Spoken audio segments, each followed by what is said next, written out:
the setup. I got my camera, my 200 feet, brand new hose, brand new spring.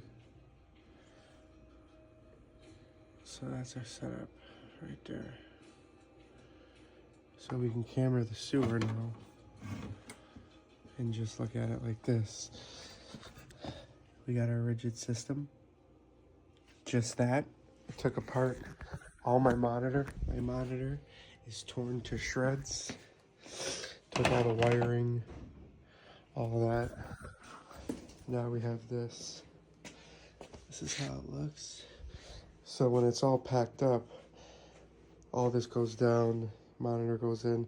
I put my Ridgid right up here.